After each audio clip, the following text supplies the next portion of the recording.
Sugar, thyroid ఉన్నప్పుడు sex కోరికలు తక్కువ ఉంటాయా అని అడుగుతున్నారు. పిల్లలు పుట్టరు అని. ఇదంతా కూడా మిత్, నిజం కాదు. షుగర్ ఉన్న పిల్లలు పుట్టచ్చు, థైరాయిడ్ ఉన్న పిల్లలు పుట్టచ్చు, కోరికలు కూడా ఉండొచ్చు. సామాన్యంగా కోరిక కలగడానికి కారణం సంగాత్ సంజాయతే కామహ అంటాడు భగవద్గీతలో కృష్ణ పరమాత్మ. మనం చుట్టూ ఉండే ఎన్విరాన్మెంట్ బట్టి మనకు అట్లాంటి ఆలోచనలు వస్తాయి. సో మీరు రోజు భజన చేసే వాళ్ళ దగ్గర కూర్చుంటే భజన చేయాలనిపిస్తుంది. రోజు తాగేవాడి దగ్గర కూర్చున్నప్పుడు ఎప్పుడన్నా ఒకసారి ఓ పెగ్గు తాగుదానిలే అనిపిస్తుంది.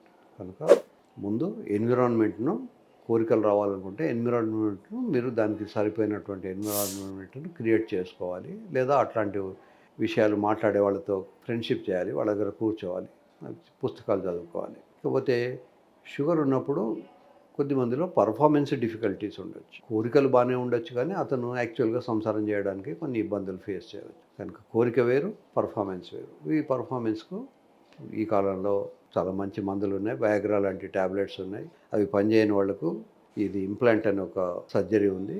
అంగం లోపల ఇది పెట్టేసి కుట్లేసి పెడతాం, బయటికి కనబడదు. దీనికి ఉన్న గట్టిదనంతో మంచి శృంగారంలో ఈజీగా పాల్గొనేవాడు.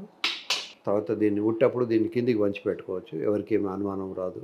సర్జరీ చేయించుకోవచ్చు. లేనప్పుడు ఇది అవసరం అనుకున్నప్పుడు ఇలా స్ట్రైట్ చేసుకోవచ్చు, లేదా పైకి వంచుకోవచ్చు. షుగర్ ఉన్న వాళ్లకు కోరికలు తగ్గవు, కానీ పర్ఫార్మెన్స్లో కొద్దిమందికి డిఫికల్టీస్ ఉంటే వాళ్ళందరూ ఇవన్నీ చేసుకోవచ్చు. థైరాయిడ్ ఉన్నప్పుడు మొహంలో ఒక రకమైనటువంటి డల్ ఫీలింగ్ ఉంటుంది. స్కిన్లో ఈ మెరుపుదల తగ్గిపోతుంది. తర్వాత మిగతా యాక్టివిటీస్ కూడా బాగా థైరాయిడిజం, హైపోథైరాయిడిజం ఎక్కువైనప్పుడు స్పర్మ్ కదలకపోవడం కానీ, శృంగారంలో ఇబ్బందులు కానీ వచ్చే అవకాశాలు ఉంటాయి. దానికి చిన్నపాటి ట్యాబ్లెట్స్ వేసుకుంటే సరిపోతుంది. ఈ ఎల్ట్రాక్సిన్ లాంటి ట్యాబ్లెట్ వేసుకుంటే మళ్ళీ థైరాయిడ్ నార్మల్ అవుతుంది. కనుక థైరాయిడ్ వల్ల కానీ, డయాబెటీస్ వల్ల కానీ పిల్లలు లేకపోవడం అనేది ఇండైరెక్ట్ కాజే కానీ డైరెక్ట్ కాజ్ కాదు.